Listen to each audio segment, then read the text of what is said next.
more and more food is produced in the world today. Even still, more people are starving today than ever before.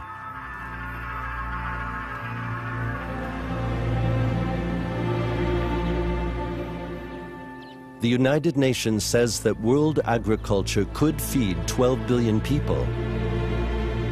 Yet, every 5 seconds, a child dies of hunger.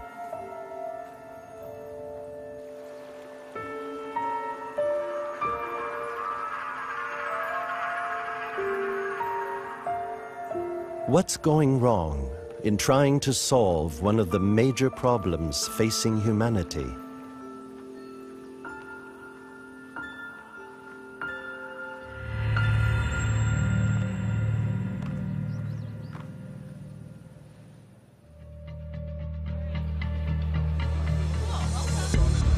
This film accompanies David Seitz, the former Secretary of State for Economic Affairs in Switzerland, to discover the reasons underlying the problem of hunger.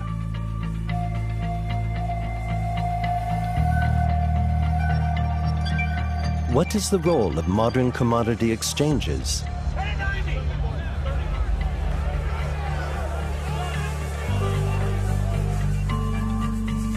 Why can international politics apparently do nothing to prevent hunger?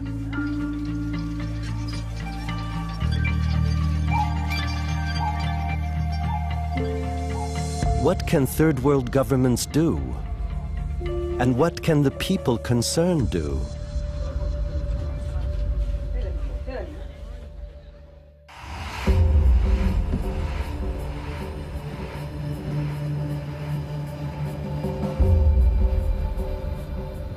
Our journey begins in Rome, the headquarters of the United Nations organizations that deal with the problem of hunger.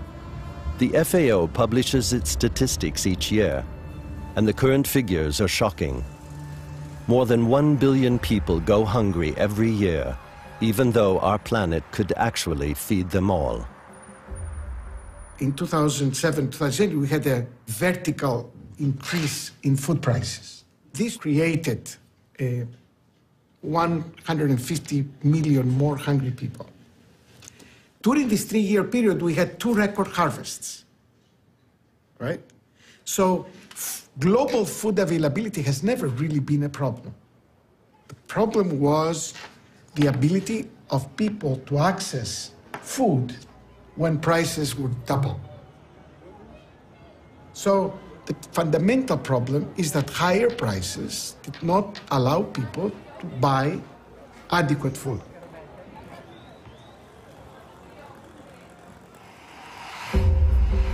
Are soaring food prices the major problem in the fight against world hunger?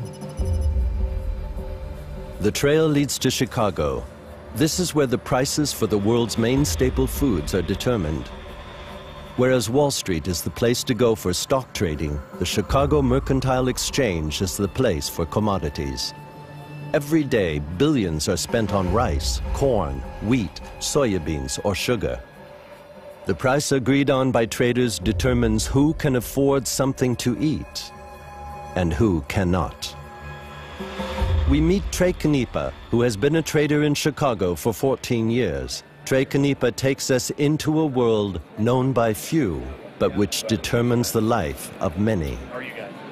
Well, thank you. We are eager to get in. Yeah. The bulk of the world trade in agricultural products is done at the Chicago Stock Exchange, which is why it always has the final say. Selling on, what is it? 161. Okay. This is going to be on ticket 878. I happen to have a customer who lives in Brisbane, Australia, and so he will use, if he has a local negotiation to make with somebody, they say, well, where did Chicago close on Friday? And they'll use that until we reopen on Monday evening. Actually, we'll reopen on Sunday evening. So for the next couple of days, they would use our closing price today. Speculation is often considered as the trigger of rising commodity prices. But the price is always the result of the market players' different views. For each trader who speculates on rising prices, there is one who does the opposite. A quarter on 24. Safe.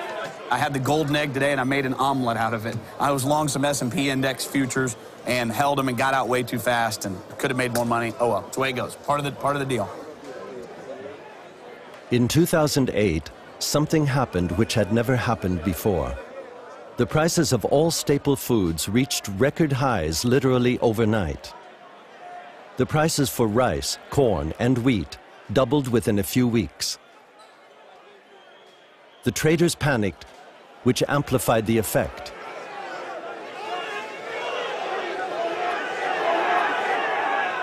But what had happened?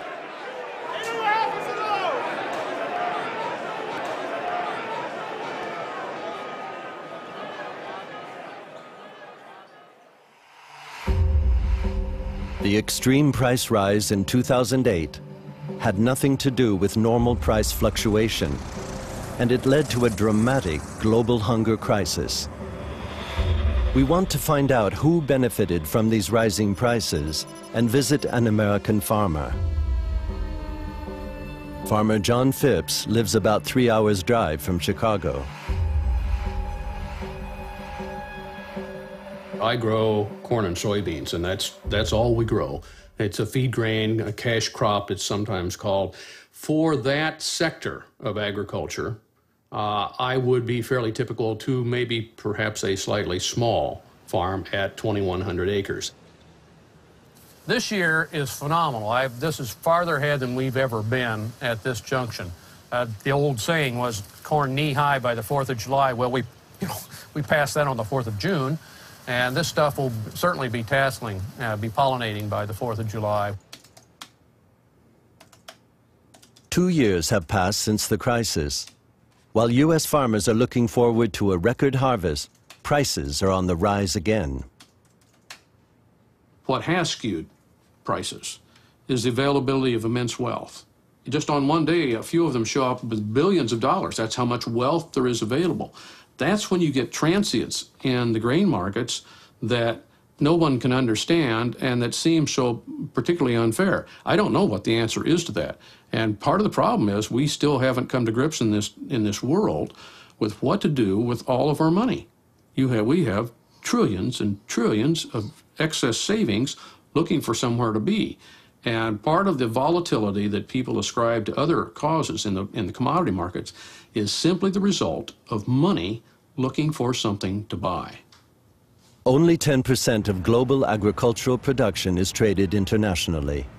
Following the slump in real estate and stock markets, a lot of money was invested in this very tight market, and this has strongly increased price fluctuations. We want to find out from Mark Gold what this means in terms of medium-term price developments. Gold used to be a trader, but today he advises American farmers on how to make better use of the market. American farmers said once these index funds got into the market, we'd never see $2 corn again. Well, they were wrong. We've seen it from 96 to 2005. Any reason why we couldn't see it again? No reason I know of. Now, granted, some of these peaks were higher, but if you look at a kind of a flatline average price, we're right about where we've been for the last 35 years, 40 years. Yes, there have been peaks, and yes, this will cause hunger around the world. And I think both of these highs were somewhat distorted by the index funds. But those markets had a reason to go up. It wasn't the index funds that caused the market to go up. The market needs a reason. The supply and demand will still outweigh just the mere buying. Because no matter how big the index funds are, the index funds are not bigger than the market. What I'm doing for you, Clay, we buy an 8, and that's the March soybean, and that's going to be the 840. I'm going to work that at 29 cents or better. Hopefully they'll pick us up a little better. I'm going to work this as a day order only. Let me get it in and work it for you. If I got a fill, I'm back on the phone to you. Every speculation needs a reason, and the real trigger for price hikes is, according to Gold, always to be found in the real world. Weather becomes obviously the key issue this time of year to production, and we have to be right on top of it to know if there's changes.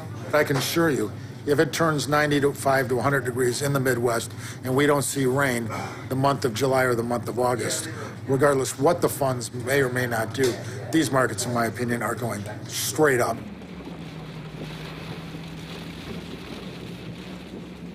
No matter how much market speculation there is, it is natural events and environmental disasters that drive prices, and these are becoming more and more frequent and intense.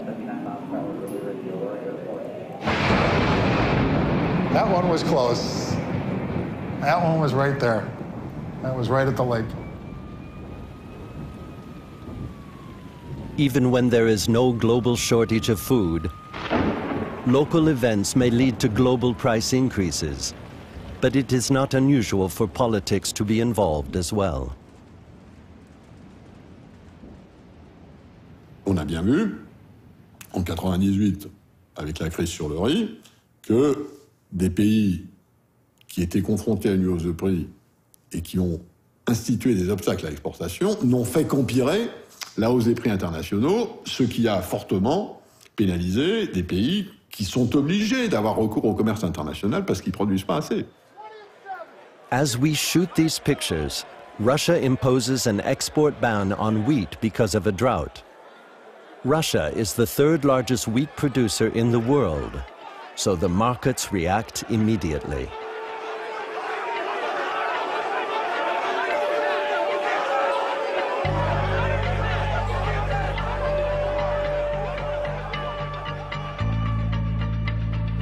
Rising food prices are a problem for the countries that depend on the import of their staple foods.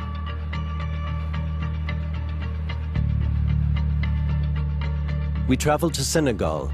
Although 70% of the population lives from agriculture in this country, it cannot feed itself. Senegal has to rely on staple food imports.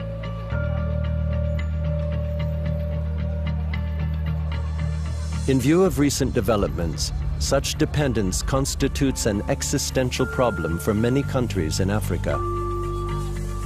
But how can a country in which 2/3 of the population are farmers be so dependent on the import of its staple food?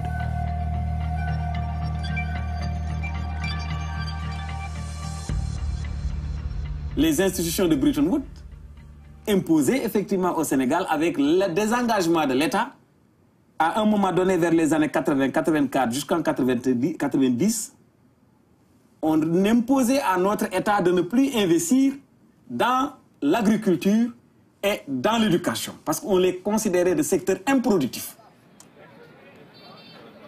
Ce qui était une erreur fondamentale. L'agriculture qui intéresse plus de 70% de notre population, parce que plus de 70% de notre population sont des ruraux.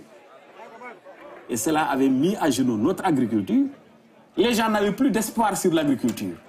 Tout le monde maintenant se dirigeait vers les grands centres urbains, tout le monde vers Dakar. Qu'est-ce qui s'est passé donc? Le quota dont le Sénégal avait besoin était très loin d'être atteint. Et on met beaucoup de milliards pour importer du riz.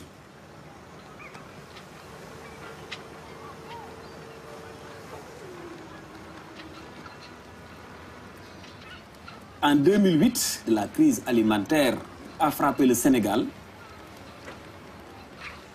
Compte tenu de la bourse faible des ménagers, compte tenu également de la crise financière qui sévissait en même temps que cette crise alimentaire, alors au niveau des familles, la situation était ingérable. Most African countries used to be self-sufficient. The current dependence is not least the result of an outside influencing control. Überall, wo der Weltwährungsfonds ein Strukturanpassungsprogramm für die Umschuldung und so weiter den Ländern aufzwingt, dort steigt der Hunger. Senegal importiert 72% seines Reises und die meisten fruchtbarsten Flächen werden von Erdnussplantagen, die für die Lebensmittelindustrie in Frankreich, also für die Vegetalölindustrie in Frankreich bestimmt sind, besetzt.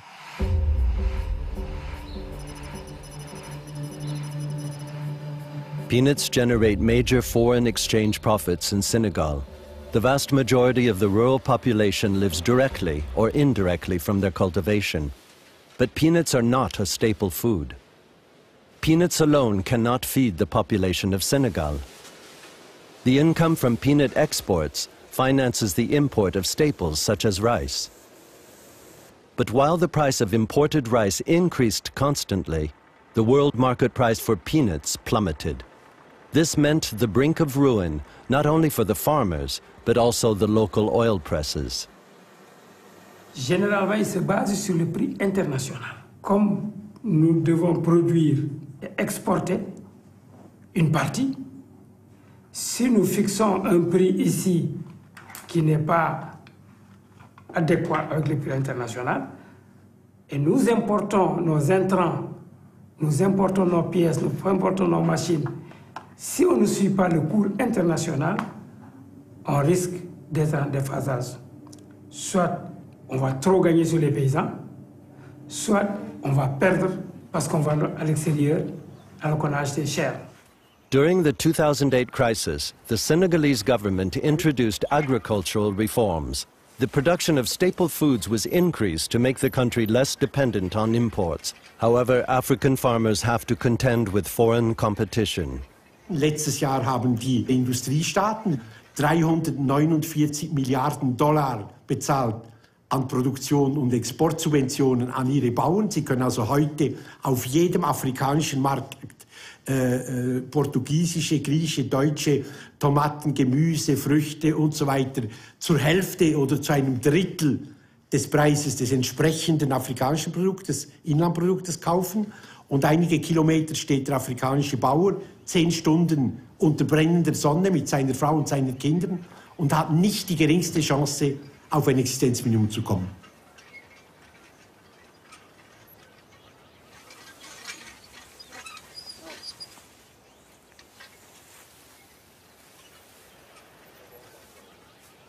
In a globalized world, productivity and cost efficiency are of prime importance. African farmers are up against an opponent that leaves them almost no chance.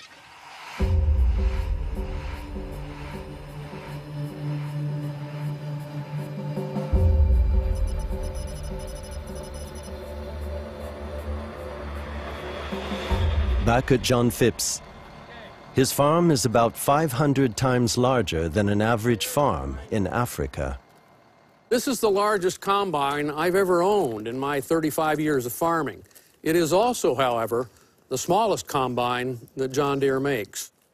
The industrialized nations invest approximately $1 billion a day in agricultural subsidies. This is 30 times the amount at the disposal of agricultural development cooperation worldwide.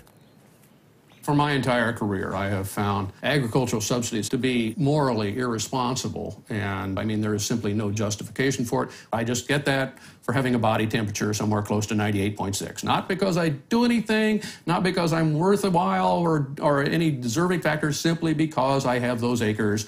I get $24 for every acre. Well, once you hand that $24 out to every farmer, then the first thing he thinks of is, I know I can afford to spend $24 more to bid on this extra 200 acres and make my farm 200 acres larger, because that's what we're all doing. We're trying to grow.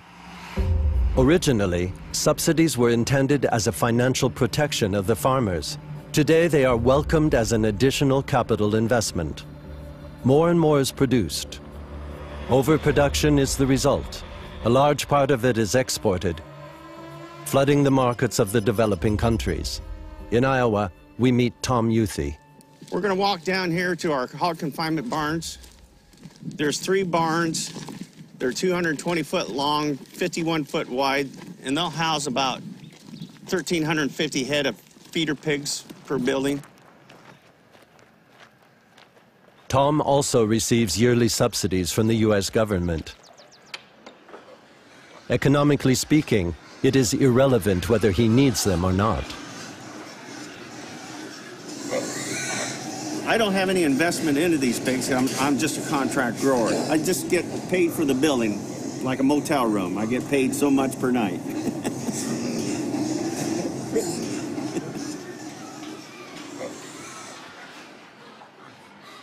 I think there is a policy in this country to overproduce. You know, a surplus is always good as opposed to a shortage. And that way, the surplus could be used around the world where needed. Are these surpluses actually needed? Or are hidden interests behind these surplus exports? Die Food-Aid-Programme der USA, ja, sind nicht dann hoch, wenn der Bedarf in den Entwicklungsländern am größten ist, wenn es dort Missernten gibt, sondern die sind immer dann hoch, wenn die Ernte in Amerika hoch ist. Also das ist eigentlich die Bestätigung dessen, dass hier eine Art Entsorgung stattfindet. This has become possible through export subsidies. They give local farmers an advantage in the global market, but at the same time, they prevent third world agriculture from developing properly. Für diese Exportsubventionen ist in der heutigen Welt kein Platz mehr. Die gehören abgeschafft. Bis auf ganz wenigen Ausnahmen stehen zurzeit in der Europäischen Union alle möglichen Exportsubventionen auf Null. Europa ist bereit, diese Exportsubventionen abzuschaffen. Wir verlangen aber, dass die anderen Industriestaaten das auch tun. American farms have long since grown into small businesses. They have become family businesses generating millions in turnover. Nevertheless, billions of taxpayers' money is shelled out to them. But the question is why? We want to know, so we asked the Illinois Farm Bureau. I think right now the average amount, if you would say, for annual subsidies are 10 billion, 9 to 10 billion. So for years, the American farmers, have been told very clearly what the subsidies are in other countries. And so they're always looking, it's like if you're an Olympic swimmer and you're saying, well, these people here in this country can wear these skin suits, but I can't. They always want the most competitive tool. Some subsidies make sense, others do not. Part of the $360 billion the West injects into agriculture each year is earmarked for the preservation of ecosystems and the countryside. The rest is money that could probably be put to better use. Rising prices, dependence on imports, and unfair competition against a fierce opponent. World trade appears to be more of a problem than a solution for the starving people of the Third World. Those who want to benefit from world trade have to be competitive, which means cost-effective investments. We drive to the north of Senegal. This is where you find one of the largest infrastructure projects in recent decades, the dam on the Senegal River. The government has invested billions in this project to gain fertile arable land for the population. But the implementation of the plan to improve self-sufficiency leaves much to be desired. Die senegalesische Regierung hat den multinationalen Konzernen, zum Beispiel La Fruitière de Marseille, Hunderte von Hektaren zur Verfügung gestellt. Dort finden Sie jetzt die Treibhäuser, so groß wie ich sie nie gesehen habe in Europa, 5-stöckige Treibhäuser. Dort wird Gemüse, Früchte und so weiter hergestellt, das direkt vom neuen Flugplatz Saint-Louis nach Paris, London und so weiter exportiert wird. Foreign direct investments are generally thought of as economic stimulus measures. However, they should benefit both foreign investors and the developing country.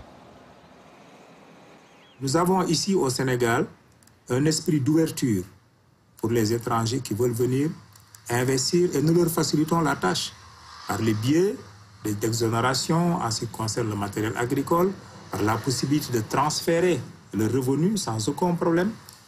Mais de l'autre côté, nous demandons à ces investisseurs de coopérer avec la population locale, de manière à ne pas prendre les terres à ces populations locales et à ne rien laisser en contrepartie.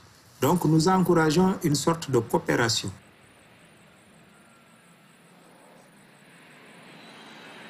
We look for signs of such cooperation, but it looks more like coexistence. Besides Senegalese huts, we find entire Chinese villages. Whichever land we choose to till and to put into production, this land there is already someone there. There are no more empty lands, or very few. And these lands where people are living, communities are living, what is fundamental for us is that, first of all, the local communities and the local population are consulted, are informed, are in a situation where they can make their judgment about, is this investor coming here only for his own interest without disregarding what will happen to us, or can we make business with this one? And this is, in our view, what is currently lacking.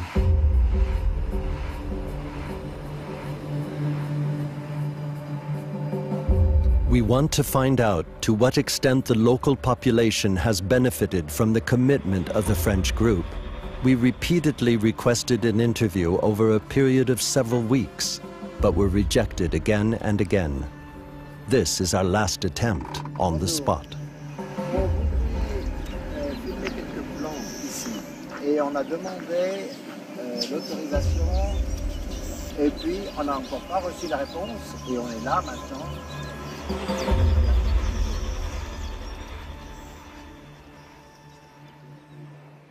The door remains closed to us again, and foreign commitment in Senegal is left in doubt. Das Landgrabbing ist ja die schlechteste Entwicklung, die wir zurzeit vorfinden. Weil das Landgrabbing ist ja erstens dazu da, dass das, was dort auf diesem Land produziert wird, ins Ausland geht. Also das hilft für die Eigenversorgung 0, Josef. Zum Zweiten werden nur Produkte angebaut, die diejenigen interessieren, die also dieses Land aus dem Ausland pachten oder kaufen. Und zum Dritten wird da überhaupt keine Verbindung hergestellt zur dort ansässigen und heimischen Landwirtschaft, sondern das ist wie ein Fremdkörper. Das ist eigentlich eine Art Neokolonialismus.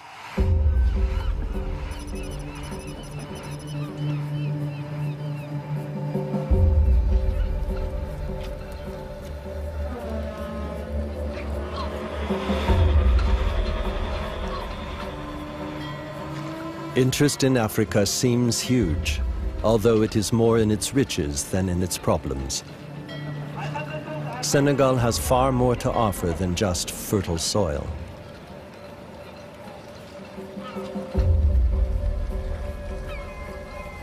At the port of Dakar, we notice many Asian ships. Chinese and Taiwanese trawlers are being loaded with fish. Despite an official authorization, we have to stop filming.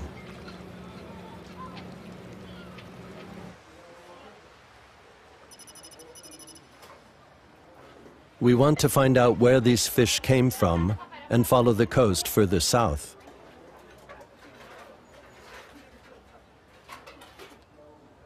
We visit Laban Ndoye, who has worked here as a fisherman his whole life. Tipu Dien, rice and fish, is the national dish.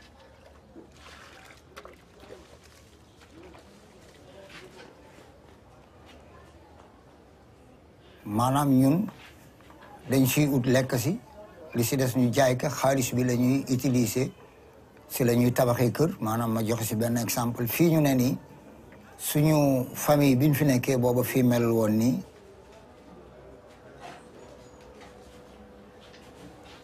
Manam dunde gi metti na mettiwul parce que ñun sunu ñax rek la ñuy dunde maanaam bu ñu demee bu ñu amee dund maanaam bu gaal ga amee jën lépp am bu ñàkkee it fu mu toll rek ñu xamee ne foofu la toll waaye amuñu problème yooyu parce que loolu mooy sunu dundin.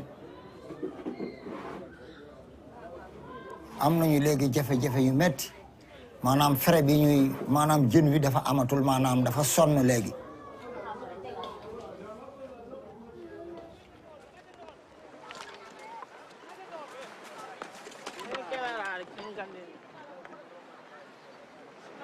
Manam gouvernement Sénégal ay bateau dañuy ñëw fii ñu may leen ay licence profondeur yi ñu war a mbaale duñ fi mbaal maanaam am na coréen am na xeetu tubaab bu ne dafi daan ñëw mooy bateau yu DPS yi nga xamee ne ñaari bateau lu daan doon day am ñaari mbaal mu mag moo xamee ne day mat ay 4 kilomètres yooyu bii taxaw fii ñuy toj xeer yi di génne yi ñu soxla di tuur di tànn yi ñu soxla yi si des ñu di ko tuur li gën a yàq géej gi si la bokk ak nappin bu bees bi xew léegi te mag ñi xamuñu ko woon nappin bu bees bi mooy jàpp jën yu ndaw yi tuur ka tànn sa ya nga soxla bon yàqu-yàqu yi nekk ci géej te doo pêcheur doo ko xam. Fishing is vital to Senegal, and the consequences of overfishing are difficult to predict.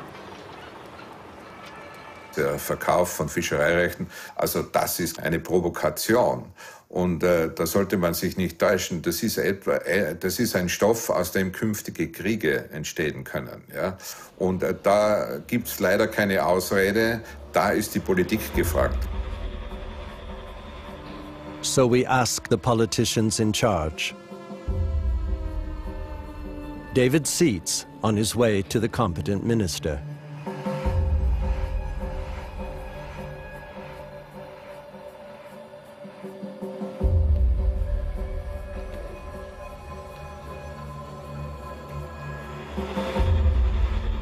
Nous avons été au port ce matin. On a vu des bateaux chinois. Et ils étaient très mécontents de nous voir filmer. Pourquoi? Vous savez, la Chine, bon, j'ai un peu de droit de réserve quand même par rapport à cette puissance montante. Elle s'étend de plus en plus. Elle est dans tous les secteurs économiques du continent africain. Donc ne soyez pas surpris que vous puissiez trouver en mer sénégalaise, notamment dans les ports sénégalais, des bateaux chinois. Vous seriez promené un tout petit peu vers le marché Sandaga, ou sur une avenue, une grande avenue qui s'appelle l'avenue du Général de Gaulle. Mais ils y sont, ils tiennent boutique, le commerce est entre leurs mains. Et ils ont pris des Sénégalais. Actuellement, ils sont tellement bien intégrés qu'ils parlent nos dialectes. Ils parlent Wolof, ils parlent tout couleur.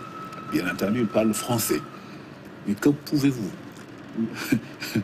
L'OMC a ses règles qu'il faut respecter. On ne peut pas interdire aux Chinois de venir commercer au Sénégal, comme on ne peut pas interdire aux Chinois de faire la pêche au niveau du Sénégal, dans la mesure où ils respectent la législation nationale. Les bateaux qui sont ici ont respecté la législation, ont des licences de pêche, on ne peut rien contre ces bateaux-là.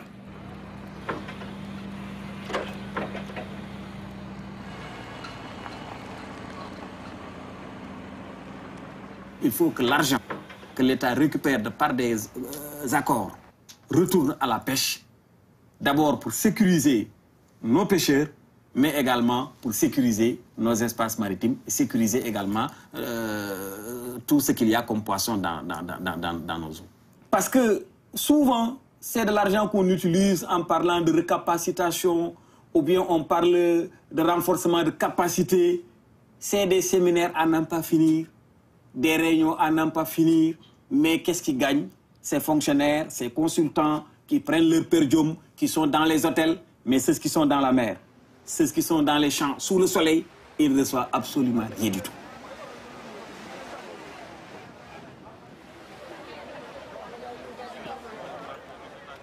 A system about to collapse.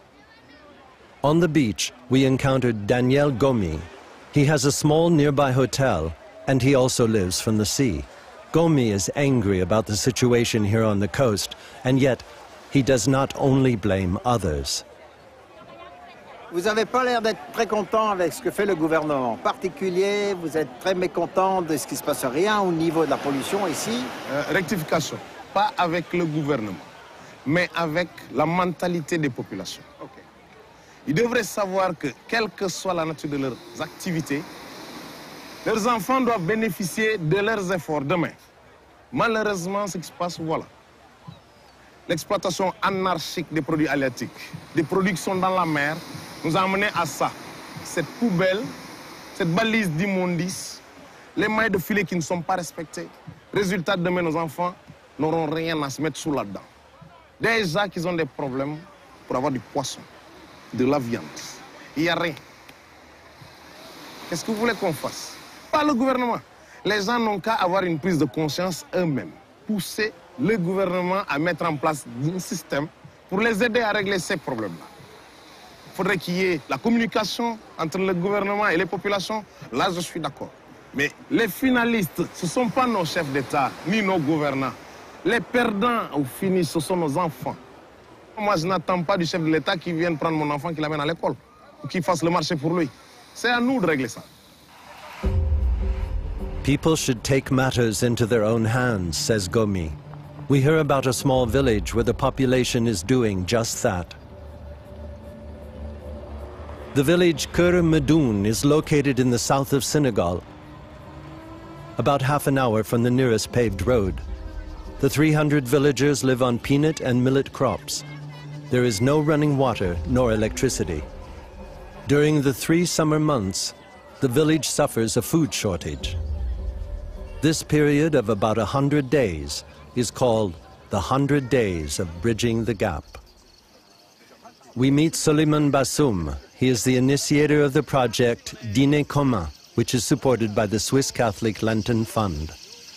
La soudure, c'est quand vous avez fini les anciennes récoltes et vous n'avez pas encore eu les nouvelles récoltes. C'est une période de gap. Et elle est très dangereuse. C'est la période où on perd tout, parce que c'est la période où on met en gage tout le matériel qu'on a. C'est la période où on s'endette. Mais encore, c'est une période où, si vous n'avez pas de quoi manger, vous ne pouvez pas aller travailler. Nous, on pensait que la meilleure solution, c'était de trouver les initiatives locales, ce qui marche seulement avec les populations. Throughout the year, a field is jointly cultivated by all the villagers. Each family does its share. Ce sont eux qui ont travaillé. C'est pas moi. Moi, c'est eux qui ont travaillé, donc c'est eux qui ont organisé ces champs. The harvest from this field is kept in storage and may not be touched before the 100 days begin. J'ai commencé cette démarche en 97, mais je n'étais pas aimé. Tout le monde voulait, d'abord les premiers paysans qui m'ont vu, ils voulaient ma mort. Ils m'ont dit, ce gars-là, on souhaite qu'il meure, parce que s'il vit longtemps, les projets vont changer. On n'aura plus des Blancs qui nous donnent de l'argent. Et ils ont fait une prière à la mosquée, c'était en Casamance, et ils ont souhaité que ma voiture se renverse en cours de route. 4 ans après, ils m'ont dit, on n'avait pas compris. Ils m'ont dit, mais qu'est-ce qu'un projet qui ne donne rien, c'est quoi? Je dis, mon projet, il donne la dignité. Si vous avez la dignité, vous aurez tout. J'essaie de leur montrer qu'ils ont de l'or. Parce que souvent, ils pensent à aller en ville. Parce que la pauvreté est un traumatisme. Avant, ils me disaient, mais Bassoum, il faut nous donner l'argent. Aujourd'hui, ils sont très contents de dire que tous ces millions-là, c'est notre argent. Il n'y a pas l'argent de quelqu'un de l'extérieur.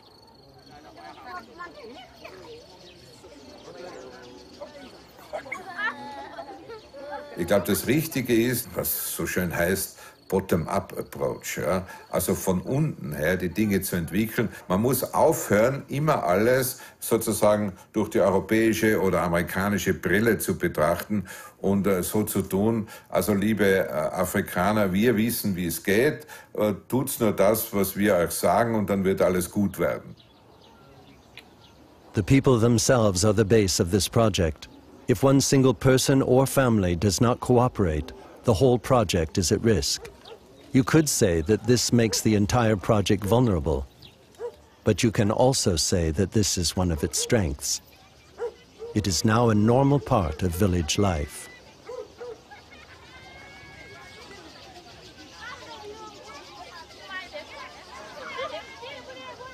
Nous avons un programme national sur 12 régions, sur 350 villages déjà, et nous allons maintenant aller sur 650 villages dans les 3 années à venir.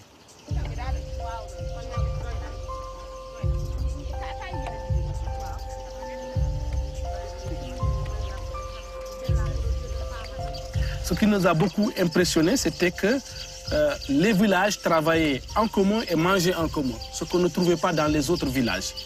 Et donc nous avons essayé de mieux connaître cette innovation sociale, cette expérience, et nous l'avons bien caractérisée pour lui donner une autre valeur. On mange à tour de rôle dans toutes les maisons. Ailleurs, il y a des solidarités, mais c'est des solidarités où il y a des riches qui aident des pauvres. Mais ici, c'est une solidarité agissante. Tout le monde est capable d'aider, tout le monde est capable de profiter de ce qu'on a fait en commun. Et c'est ça la beauté. According to their faith and tradition, the villagers only eat after sunset. The children are responsible for calling in all 300 villagers. The youngest among them can neither remember a time without dîner commun, nor ever going hungry.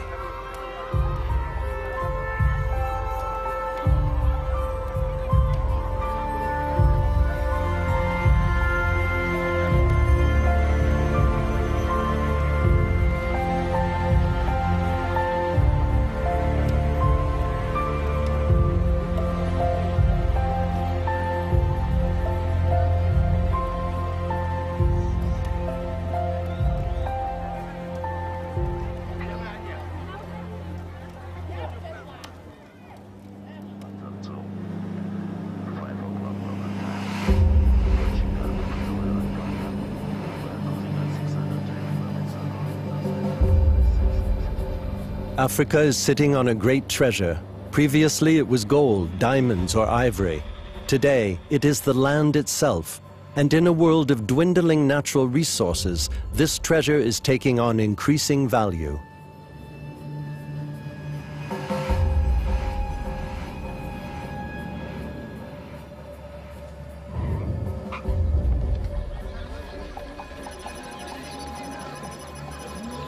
Most African countries are agricultural states. The population lives from agriculture, and many countries could easily be self-sufficient. Often it is not the production of the food that's the problem, but its distribution. In Ethiopia, for example, there is no real connection between the high-yield farmland in the west of the country and the drought-affected regions in the east. But the problem was detected. I was an Ethiopian studying in the United States and very, very upset about what was happening in my country because of the 1984 famine and Live Aid and Band-Aid and all of these efforts to help hungry Ethiopians. And I remember thinking, you know, I'm going to do something about this and being very concerned and worried. And we were all at that time thinking we have to produce more. But a year later, I was studying economics and I happened to see a study that showed that there was actually a surplus in the southern part of Ethiopia, while in the northern part, nearly 1 million people died in 84-85 famine.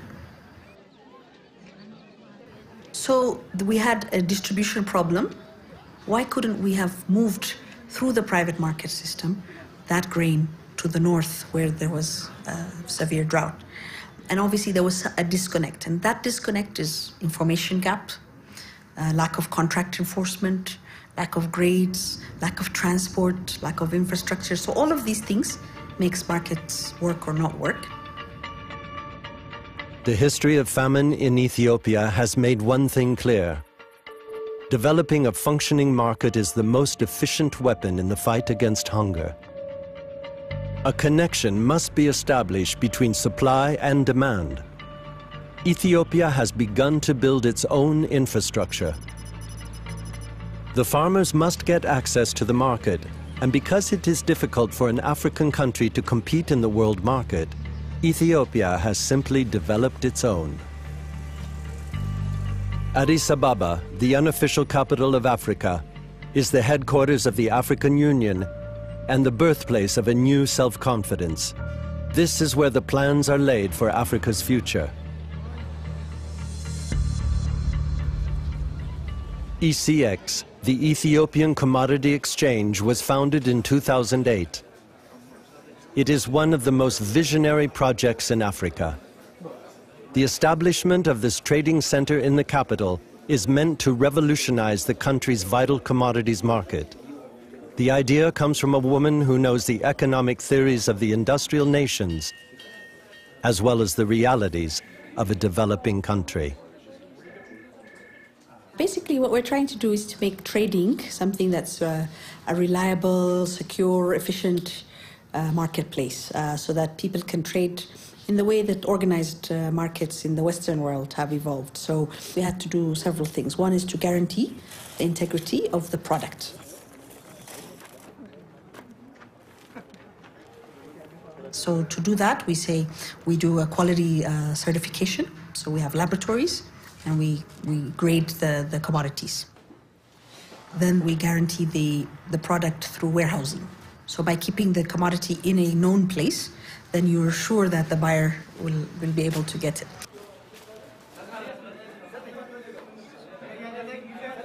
Finally, we have the integrity of the actors.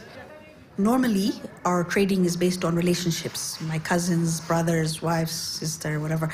We have to know who we have to trade with because we don't know really otherwise how to trust them.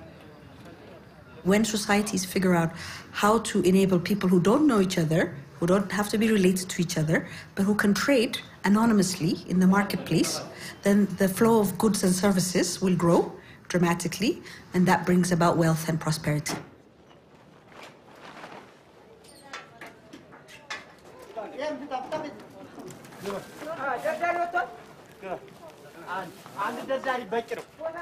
We receive maize now from coming from all over the country. In these days, in this month actually, there are more than 10 or 15 suppliers who brought their product or their commodity to the exchange. We expect that this year there will be a great business in depositing and delivering maize and other grains too. We're the second largest maize producer after South Africa. We have the potential to have a very significant maize surplus here in Ethiopia. And next door, we have countries that are highly dependent on maize. In fact, in Kenya, there's sort of a structural deficit that every year they're importing maize from as far as Argentina and Ukraine and South Africa, and here we are next door. It's an exciting time for us here in Ethiopia because at this point we are really in an evolution. We're creating something that didn't exist and growing really as a country. So it's a big giant experiment, social experiment, what we're doing.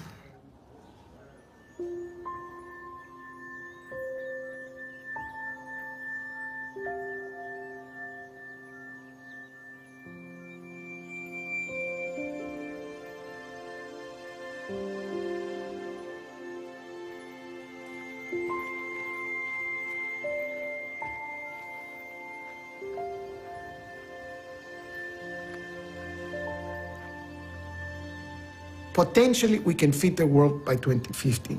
We have to make sure that we feed everybody, though. That's the big difference. 75% of the potentially arable land is concentrated in Africa and Latin America, mainly. The others, they have very little potential for land expansion.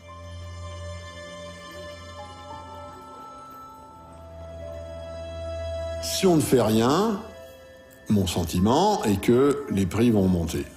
Ce problème d'accessibilité, ce problème d'avoir de la nourriture à un prix abordable va s'aggraver et ce seront des problèmes politiques. Ce n'est pas un sujet qu'on peut laisser de côté.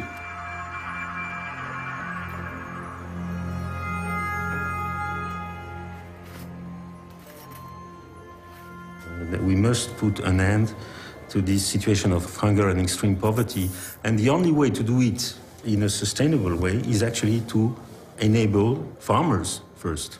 International cooperation play a very important role, particularly in the poorest countries, but it's not the solution. The solution is there, is with them.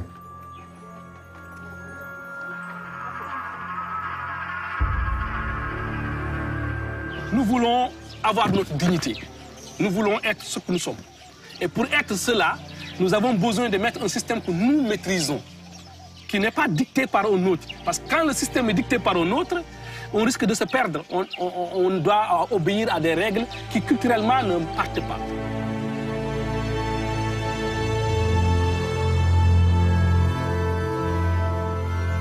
Someone told me once there will always be hunger and poverty, and I think we find that to be unacceptable anymore, whether it's because of lack of transportation or political problems or bad weather, we really, as a world, should be able to get food to most places. And it really would be a tragedy to not figure out a way to solve it, because if you can't solve it now, what are you going to do in 20 years when the population's several billion more than it is now? Also das wahre Problem ist nicht, dass man nicht erkennen würde, wo die Schwierigkeiten sind. Und das wahre Problem ist auch nicht, dass man keine Lösungen dafür hätte. Die Lösungen gibt es. Machen muss man es.